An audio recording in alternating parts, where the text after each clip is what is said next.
അത് വളരെ ദൗർഭാഗ്യകരമായ ഒരു തീരുമാനമാണ്. കാരണം കേരളത്തിലെ കോൺഗ്രസ് പ്രവർത്തകരും UDF പ്രവർത്തകരും 20 ലോക്സഭാ മണ്ഡലങ്ങളിലും വിജയിക്കാനുള്ള തീവ്ര ശ്രമത്തിൽ ഏർപ്പെട്ടിരിക്കുന്ന സന്ദർഭത്തിലാണ് ഇങ്ങനൊരു തീരുമാനം പത്മജയുടെ ഭാഗത്തുനിന്നുണ്ടായത്. ഇപ്പോൾ ഞാൻ ചാനലിൽ കണ്ട ചില സൂചനകളിൽ നിന്ന് കോൺഗ്രസ് പാർട്ടിയിൽ നിന്ന് അവഗണനയുണ്ടായി, ചിലരൊക്കെ ഒരു മത്സരിച്ച തെരഞ്ഞെടുപ്പുകളിൽ കാലുവാരാൻ നോക്കി എന്നൊക്കെയുള്ള ചില പരാമർശങ്ങൾ കാണുകയുണ്ടായി. പക്ഷേ കോൺഗ്രസ് പാർട്ടി പത്മജയ്ക്ക് മുന്തിയ പരിഗണനയാണ് എല്ലാ കാലത്തും കൊടുത്തിട്ടുള്ളത്. ഇപ്പം ഞാനൊക്കെ 2011 വട്ടിയൂർക്കാവിൽ എന്നെ പാർട്ടി സ്ഥാനാർത്ഥിയാക്കുമ്പോൾ ആ നിയോജകമണ്ഡലത്തിൽ ഉൾപ്പെട്ട പഴയ തിരുവനന്തപുരത്തിൻ്റെ നോർത്ത്, ഈസ്റ്റ്, വെസ്റ്റ് നിയോജകമണ്ഡലങ്ങൾ LDFൻ്റെ MLAമാരായി. ആ സീറ്റിലാണ് ഞാൻ 16,000-ൽ പരം വോട്ടിന് വിജയിച്ചത്. ഞാൻ വടകരയിൽ ചെല്ലുമ്പോൾ രാജീവ് ഗാന്ധിയുടെയും ഇന്ദിരാഗാന്ധിയുടെയും മരണത്തിനെ തുടർന്നുള്ള സിമ്പതിയിൽ പോലും LDF ജയിച്ച നിയോജകമണ്ഡലമായി. അത്രമല്ല, മുല്ലപ്പള്ളിയുടെ 2ാം വട്ട വിജയം 3000 വോട്ടിനാണ്. ആ 3000 വോട്ടിൽ ആ നിയോജകമണ്ഡലത്തിൽ നല്ല വേരോട്ടമുള്ള അന്നത്തെ JDU, ഇപ്പോൾ RJDയാണ്, ആ പാർട്ടി മുന്നണി വിട്ട സമയത്താണ് ഞാനവിടെ മത്സരിക്കുന്നത്. അവിടെ 84,600 വോട്ടിന് എനിക്ക് ജയിക്കാൻ കഴിയും. അത് എൻ്റെ മിടുക്കുകൊണ്ടല്ല, UDF ഒറ്റക്കെട്ട എന്നോടൊപ്പം നിന്നതുകൊണ്ടും ആ നിയോജകമണ്ഡലത്തിലെ ജനങ്ങൾ എനിക്ക് അറിഞ്ഞു വോട്ട് ചെയ്തുകൊണ്ടാണ്. എന്നാൽ പത്മയെ സംബന്ധിച്ച് അവർ 2004-ൽ മൂന്നാപുരത്ത് മത്സരിക്കുമ്പോൾ 999-ൽ അദ്ദേഹം 52,000 വോട്ടിന് ജയിച്ച നിയോജകമണ്ഡലത്തിലാണ് പത്മജയ്ക്ക് പാർട്ടി സീറ്റ് നൽകുകയും അവിടെ 1.5 ലക്ഷം വോട്ടിന് നമ്പാടനോട് പരാജയപ്പെട്ടു. നമ്പാടൻ തന്നെ ആ തെരഞ്ഞെടുപ്പിൻ്റെ കൗണ്ടിങ് നടക്കുമ്പോൾ അദ്ദേഹം തന്നെ പറഞ്ഞിരുന്നു, അദ്ദേഹം തന്നെ ഞെട്ടിപ്പോയി. ഈ വോട്ടൊക്കെ എവിടുന്നാണ് വരുന്നത് എന്ന് അദ്ദേഹം ചോദിച്ച രംഗം അന്ന് ചാനലിൽ വന്നില്ല. അതുപോലെ തന്നെയാണ് തൃശ്ശൂർ 2011-ൽ തേറമ്പിൽ രാമകൃഷ്ണൻ 12,000-ൽ പരം വോട്ടിന് ജയിച്ച നിയോജകമണ്ഡലത്തിൽ പത്മജയ്ക്ക് പാർട്ടി സീറ്റ് കൊടുത്തു. 7,000 വോട്ടിന് പരാജയപ്പെട്ടു. കഴിഞ്ഞ നിയമസഭയിൽ അതേ തൃശ്ശൂർ സീറ്റ് കൊടുത്തു. ത്രികോണ മത്സരത്തിൽ 1000 വോട്ടിന് പരാജയപ്പെട്ടു. അപ്പോൾ തെരഞ്ഞെടുപ്പിൽ ചിലരൊക്കെ കാലുവാരാൻ നോക്കിയെന്ന് പറയുമ്പോൾ അങ്ങനെ ചില വ്യക്തികൾ കാലുവാരിയാൽ തോൽക്കുന്നതാണോ ഒരു തെരഞ്ഞെടുപ്പെന്ന് പറഞ്ഞാൽ? അങ്ങനെയാണെങ്കിൽ എന്നെയൊക്കെ ഒരുപാട് പേര് വാരിയിട്ടുണ്ട്. ഞാൻ കംപ്ലൈൻ്റ് ഒന്നും കൊടുക്കാൻ പോയിട്ടില്ല, കൊടുക്കേണ്ട ആവശ്യമില്ല. കാരണം ജനങ്ങളെ പൂർണ്ണമായിട്ടും നമ്മൾ ജനങ്ങൾക്ക് വിധേയരായാൽ ഇതൊന്നും നമ്മൾ ഏൽക്കില്ല. അതുകൊണ്ട് തന്നെ ഈ പറഞ്ഞ ഒരു കാരണത്തിനും ഒരടിസ്ഥാനവുമില്ല. പിന്നെ ഈ ഇത്രയൊക്കെ വളർത്തി വലുതാക്കിയ പാർട്ടിയല്ലേ കോൺഗ്രസ് പാർട്ടി. ഇപ്പോൾ എല്ലാവർക്കും അറിയാം, ഞാനൊരു ഘട്ടത്തിൽ കോൺഗ്രസ് വിട്ട് പോകേണ്ടി വന്നപ്പോൾ LDFും UDFും ഞങ്ങൾ എടുക്കാത്ത കാലത്ത് അന്ന് പോലും ഞാൻ BJP ആയിട്ട് കോംപ്രമൈസ് ചെയ്തിട്ടില്ല. അന്ന് വേണമെങ്കിൽ ആ മുന്നണിയിൽ ചേരാൻ ഒരു പ്രയാസം ഉണ്ടായിരുന്നില്ല. പക്ഷേ കരുണാകരൻ ഒരു കാലത്തും വർഗീയതയോട് സന്ധി ചെയ്യാത്ത ആളാണ്. അങ്ങനെയുള്ള കരുണാകരൻ്റെ കുടുംബത്തിൽ നിന്ന് ഒരാളെ BJPക്ക് കിട്ടിയെന്ന് പറയുമ്പോൾ അത് മതേതര വിശ്വാസികളെ സംബന്ധിച്ച് ഏറ്റവും ദുഃഖം നൽകുന്ന ഒരു കാര്യമാണ്. പക്ഷേ അതുകൊണ്ടൊന്നും ഞങ്ങളുടെ പോരാട്ട വീര്യം തളരില്ല. ഞങ്ങൾ ശക്തമായി ഫൈറ്റ് ചെയ്യും. പത്മജയെ എടുത്തുകൊണ്ട് കാശിൻ്റെ ഗുണം BJPക്ക് കേരളത്തിലുണ്ടാവില്ല. എല്ലായിടത്തും BJPയെ ഞങ്ങൾ 3ാം സ്ഥാനത്തേക്ക് തള്ളും, യാതൊരു സംശയവുമില്ല. 1ാം സ്ഥാനം എന്നവർ പ്രതീക്ഷിക്കുന്ന നിയോജകമണ്ഡലത്തിൽ പോലും അവർക്ക് 3ാം സ്ഥാനത്ത് പോകേണ്ടി വരും. അതിന് UDF ഒറ്റക്കെട്ടായി പ്രവർത്തിക്കും. ഈ ചതിക്ക് ശക്തമായി ഇലക്ട്രോണിക് വോട്ടിംഗ് യന്ത്രത്തിലൂടെ തന്നെ ഞങ്ങൾ പകരം ചോദിക്കും. ഇത് കഴിഞ്ഞ കുറച്ച് ദിവസങ്ങളായി തന്നെയുള്ള ഒരു ചർച്ചകൾക്ക് അനന്തരഫലമായിട്ടാണ് ഇപ്പോൾ ഇങ്ങനെ ഒരു തീരുമാനത്തിലേക്ക് വന്നിരിക്കുന്നത്. സ്വാഭാവികമായിട്ടും താങ്കളും ഇതുമായി ബന്ധപ്പെട്ട ചർച്ചകൾ ഉണ്ടായിരുന്നു, ഇതിൽ നിന്ന് പിന്തിരിപ്പിക്കാനുള്ള ശ്രമങ്ങൾ നടത്തിയിരുന്നു. എന്നോട് BJPയിലേക്ക് പോകുക എന്നുള്ള സൂചന പോലും ഈ സംസാരങ്ങളൊന്നും ഉണ്ടായിട്ടില്ല. പാർട്ടിയിലെ ഇതിനെക്കുറിച്ചൊക്കെ പറയാറുണ്ട്, അത് സാധാരണ ഒരു കാര്യം തന്നെയാണല്ലോ, അതൊരു പുതുമയുള്ള കാര്യമൊന്നുമല്ല.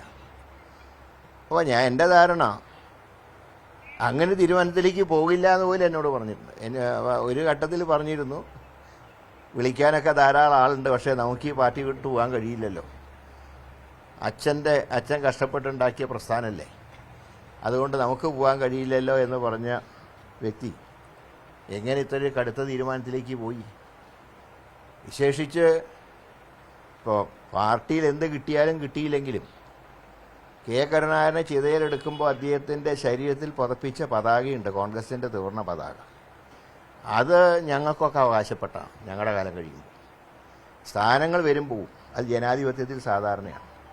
ഒരു പ്രസ്ഥാനത്തിൽ നിന്നാൽ ചിലത് കിട്ടിയില്ല എന്നുണ്ടെങ്കിൽ കിട്ടിയതിൻ്റെ കണക്ക് ഓർക്കേണ്ടത് നമ്മൾ. അതുകൊണ്ടാണ് എനിക്ക് ഒരുപാട് പ്രയാസങ്ങളൊക്കെ ഉണ്ടായിട്ട് ഞാൻ വരെ നിങ്ങളോട് തുറന്നു പറഞ്ഞിട്ടുമുണ്ട്. പക്ഷേ അതൊരു വഴിവിരിയലല്ല. കുടുംബത്തിലെ പ്രയാസങ്ങൾ കുടുംബത്തിൻ്റെ അകത്ത് പറയാറുണ്ട്, ചിലപ്പോൾ പുറത്തും പറയാറുണ്ട്. എന്ന് വിചാരിച്ച് പാർട്ടി വിട്ടു പോകലാണ്. ഇത്ര കാലം ഒപ്പം നിന്നൊരു പാർട്ടി, ഇപ്പോൾ അവർക്കും പഴയകാല കാര്യങ്ങളൊക്കെ അറിയാലോ. എന്തുമാത്രം സാമ്പത്തികമായിട്ട് രാഷ്ട്രീയ പ്രവർത്തനം നടത്തിയപ്പോൾ ഞങ്ങളുടെ അച്ഛൻ പ്രയാസപ്പെട്ടിട്ടുണ്ട്. അന്നത്തെ കാലത്തൊന്നും ഇതുപോലുള്ള സൗകര്യങ്ങളൊന്നും MLA-മാർക്കില്ല. ഞാനൊക്കെ ജനിക്കുമ്പോൾ അത് MLA പോലും അല്ല, തിരുകൊച്ചി സംസ്ഥാനത്ത് MLA ആയിരുന്ന വ്യക്തി അന്നും താമസിച്ച വാടക വീട്ടിലാണ്. മുരളി മന്ദിരം ഉണ്ടാക്കുന്നത് 1962 കാലത്താണ്. അന്ന് അദ്ദേഹം ഒന്നുമല്ല, സാധനമില്ല. 60-ൽ അദ്ദേഹത്തിന് സീറ്റ് നിഷേധിച്ചു. എന്നിട്ട് പോലും അദ്ദേഹം കുലുങ്ങിയില്ലല്ലോ. അപ്പോൾ അങ്ങനെയൊക്കെയുള്ള ഒരുപാട് കാര്യങ്ങൾ. പിന്നെ ഒരു ഘട്ടത്തിൽ പാർട്ടിയിൽ നിന്ന് പുറത്തു കൊണ്ടി വന്നു, ശരിയാണ്. പക്ഷേ അതിന് പൂർവാധി അദ്ദേഹം പോലും ക്ഷമ പറഞ്ഞിട്ടല്ലേ തിരിച്ചു കയറിയത് പാർട്ടി. കാരണം ഇത് അദ്ദേഹം ഉണ്ടാക്കിയ പാർട്ടിയാണ് കേരളത്തിൽ. പ്രത്യേകിച്ച് 1978 ഇന്ദിരാഗാന്ധിയുടെ കൂടെ നിൽക്കുമ്പോൾ അന്ന് ഒന്നും ഉണ്ടായിരുന്നില്ല ആർക്കും. ഒന്നും പ്രതീക്ഷിച്ചുകൊണ്ടല്ല അദ്ദേഹം നിന്നത്. ഞാൻ ഇപ്പോഴും ഓർക്കുന്നുണ്ട്, 78 പാർട്ടി വളർന്നപ്പോൾ അന്നാണ് അദ്ദേഹം ആദ്യമായിട്ട് രാഷ്ട്രീയം വീട്ടിൽ സംസാരിക്കുന്നത്. അദ്ദേഹം ഞങ്ങളോട് ചോദിച്ചു, നിന്നാൽ ഒരു പക്ഷേ രാഷ്ട്രീയ അന്ത്യമായിരിക്കും, പക്ഷേ ഞാൻ അവരുടെ കൂടെ നിൽക്കാനാണ് ഇഷ്ടപ്പെടുന്നത്, അവരോടൊപ്പം മുങ്ങാനും ഞാൻ തയ്യാറാണ്. അത് പറഞ്ഞപ്പോൾ അദ്ദേഹത്തിനെ പ്രോത്സാഹിപ്പിച്ചവരാണ് ഞങ്ങളൊക്കെ. ആ പാർട്ടിയല്ലേ ഈ പാർട്ടി. ഒരു ഘട്ടത്തിൽ പുറത്തു കൊണ്ടി വന്നപ്പോഴും ഇന്ദിരാഗാന്ധിയെയും രാജീവ് ഗാന്ധിയൊക്കെ ഞങ്ങൾ നെഞ്ചിലേറ്റിയതാണ്. ഞാൻ കോൺഗ്രസിന് പുറത്തുള്ളവരും നിങ്ങൾക്ക് പരിശോധിച്ചാൽ കാണാം, അവരുടെയൊക്കെ ജന്മദിനങ്ങളും ചരമദിനങ്ങളൊക്കെ ആചരിച്ചവരാണ് ഞങ്ങളൊക്കെ. നിലവിലുള്ളവരോട് കുറച്ച് അഭിപ്രായ വ്യത്യാസം ഉണ്ടായിരുന്നു, അതൊക്കെ പരിഹരിച്ചു. അപ്പോൾ അതിനുശേഷം കിട്ടിയ സ്ഥാനങ്ങളെക്കുറിച്ചൊക്കെ നമ്മൾ ഓർക്കണ്ടേ. ഒരു ബന്ധം വെറുപിരിയലാണോ? അതുകൊണ്ട് ഇത് ഒരു കാരണവശാലും ഇത് അംഗീകരിക്കാൻ കഴിയില്ല. ഇനി ഒരു തരത്തിലുള്ള ബന്ധുവാരുമായിട്ടില്ല. കോൺഗ്രസിന്റെ രണ്ട് നേതാക്കന്മാർ, ഏറ്റവും വലിയ രണ്ട് നേതാക്കന്മാരുടെ മക്കളാണ് ഇങ്ങനെ ഒരു BJP-യിലേക്ക് പിന്മാറുന്നത്. സ്വാഭാവികമായിട്ട് എന്തായിരിക്കും കോൺഗ്രസിന് അതിനുള്ളിൽ നടക്കുന്നത്? അതിന്റെ എന്തെങ്കിലും വിഷയങ്ങൾ ഇതൊന്നും പോയാൽ ഇത് ഞാൻ പറയാം.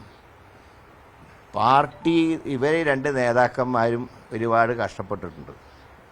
അതൊന്നും അനുഭവിക്കാത്ത മക്കൾക്ക് ചിലപ്പോൾ ഇങ്ങനത്തെ ദുഷ്ടബുദ്ധി ഉണ്ടാവും. ഞാൻ കുറേ അനുഭവിച്ച ആളാണ്. അതുകൊണ്ട് തന്നെയാണ് ആ പാർട്ടി വിട്ട് ഈ രാജ്യം നശിപ്പിക്കുന്ന ഒരു ശക്തിയുടെ കൂടെ ചേരാൻ പോകുന്നു. പ്രോത്സാഹിപ്പിക്കാനും ചിരിക്കാനും കളിയാക്കാനൊക്കെ ആൾക്കാരുണ്ട്, ഞങ്ങൾക്കറിയാം. അതിനെയൊക്കെ ഞങ്ങൾ നേരിടും. നേതൃത്വത്തിന് കഴിയാഞ്ഞിട്ടല്ല, അവനവൻ്റെ ആഗ്രഹങ്ങൾ അതിലേറെ വളർന്നു കഴിഞ്ഞാൽ വർക്ക് അറ്റ് ഹോമുള്ള ആൾക്കാർക്ക് ഇത്രയൊക്കെ സീറ്റ് കൊടുത്ത, ഇത്രയൊക്കെ സ്ഥാനം കൊടുത്ത പോലെ. ഞങ്ങളൊക്കെ ഒരുപാട് കഷ്ടപ്പെട്ടിട്ടുണ്ട്. അത്രയൊക്കെ അവർ കഷ്ടപ്പെട്ടിട്ടോ എന്നുള്ളത് ഞാൻ അതിനെക്കുറിച്ച് പറയുന്നില്ല. അതാവുന്ന തെരഞ്ഞെടുപ്പിലേക്ക് അടുത്ത് നിൽക്കുന്ന സമയത്താണ് ഇമാതിരി ചതി. ഇതിനെ ചതി എന്നല്ലാണ്ട് എന്താ പറയുക?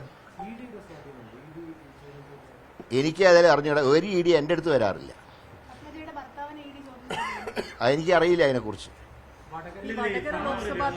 ഏതാ പൈസ ഇറക്കിയാണ് കോൺഗ്രസ് നേതാക്കളെ എടുക്കുന്നത്, കൂടുമാറ്റം ഉണ്ടാകുന്നതാണ് പൊതുവിൽ ദേശീയതലത്തിൽ പറയുന്നത്. അത് പത്മജിയുടെ കാര്യത്തിൽ വർക്കൗട്ട് ചെയ്തിട്ടുണ്ട്. ഞാൻ പറയട്ടെ, ഒരു സുപ്രഭാതത്തിൽ ഒരു വ്യക്തി പാർട്ടിയിൽ നിന്ന് പോകുമ്പോൾ എന്തെങ്കിലുമൊക്കെ അതിൻ്റെ പിന്നിൽ, പക്ഷെ തെളിവില്ലാണ്ട് അതിനെക്കുറിച്ച് ഞാൻ പറയുന്നില്ല. പക്ഷെ ഒരു കാര്യമുണ്ട്, ഈ ED-യും KD-യും ഒന്നും ഞങ്ങളുടെ അടുത്തൊന്നും വരില്ല. അത് കണ്ട് ഞങ്ങളെ പേടിപ്പിക്കും വേണ്ട. നിയമത്തെ അക്കൗണ്ട് പൂട്ടിച്ചിട്ട് ഒരു ED എൻ്റെ അടുത്ത് വന്നില്ലല്ലോ. ഇനി ED വന്നിട്ട് പേടിക്കാനും പോകുന്നില്ല. അതിനൊക്കെ നിയമത്തിൻ്റെ ഒഴിച്ച് വെച്ച് ഞങ്ങൾ കണ്ടോളാം. വടകരയിലെ വോട്ടർമാരെ അവർക്ക് എന്നെ അറിയാം. ഒരു കാരണവശാലും വർഗീയതയായിട്ട് കോംപ്രമൈസ് ചെയ്യാത്ത ആളാണെന്ന് എന്നെക്കുറിച്ച് അവർക്ക് നല്ല ബോധ്യമുണ്ട്. അതുകൊണ്ട് തന്നെ ഈ പരിപ്പൊന്നും അവിടെ വേവില്ല. അത് വേവുന്ന ചില വിചാരിച്ചിട്ടാണ് ചിലരൊക്കെ അവിടെ കൊണ്ടുപോയതിന് പിന്നെ നിയമത്തിൻ്റെ പ്രതികാരം തീർക്കും എന്നുള്ള വാശിയുടെ പല രൂപത്തിലൊന്നായിട്ടാണ് ഞാൻ ഇതിനെ കാണുന്നത്. താങ്കൾ സ്ഥാനാർത്ഥിത്വത്തിൽ നിന്ന് പിന്മാറുന്നതിനുള്ള വാർത്തകൾ അഭ്യൂഹങ്ങൾ അങ്ങനെ യാതൊരു കാര്യം പാർട്ടി പറഞ്ഞാൽ ഞാൻ ശക്തമായിട്ട് പോരാടും. എൻ്റെ പാർട്ടിയുടെ നയങ്ങൾ വെച്ചുകൊണ്ട് എൻ്റെ നേതാവ് രാഹുൽ ഗാന്ധി ഇന്ത്യയുടെ പ്രധാനമന്ത്രിയാക്കാൻ വേണ്ടി ഞങ്ങൾ പോരാടും ശക്തമായിട്ട്.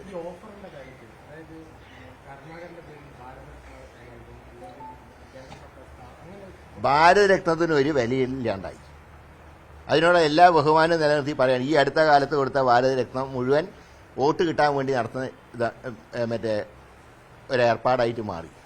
അല്ലാതെ പഴയ കാലത്തെ ഭാരതരത്നത്തിന്റെ വിലയൊന്നും ഇപ്പോഴില്ല. ഇപ്പൊ ഇങ്ങനെ എടുത്തു വെച്ചിരിക്കുക വരുന്നവർക്ക് കൊടുക്കാൻ. ഈ കരുണാകര ട്രസ്റ്റുമായിട്ട് ബന്ധപ്പെട്ട് താങ്കൾ തന്നെ മത്സരിക്കില്ല എന്ന് പറയാൻ കാരണം അതിന്റെ പ്രവർത്തനമായിട്ട് മുമ്പോട്ട് പോകും, അത് മുന്നോട്ട് പോകുന്നില്ല, സർക്കാർ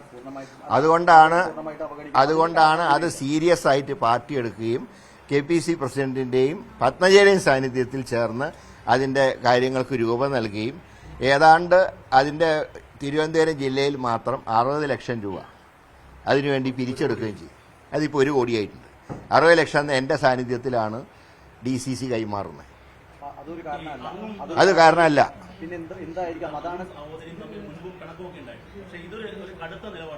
തീർച്ചയായും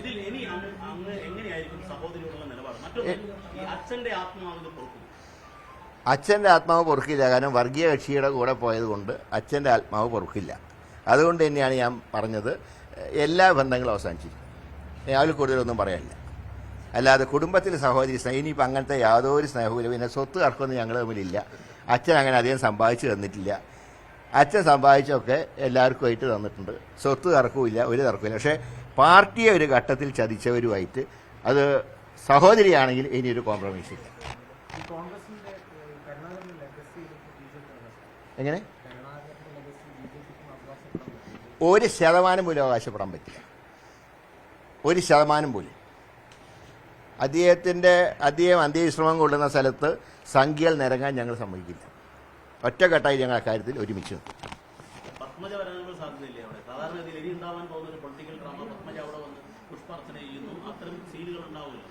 സീനുകളൊക്കെ ഉണ്ടായിക്കോട്ടെ. പക്ഷേ ബന്ധം ഞാൻ പറഞ്ഞ പോലെ ആ ബന്ധം ഇനിയില്ല.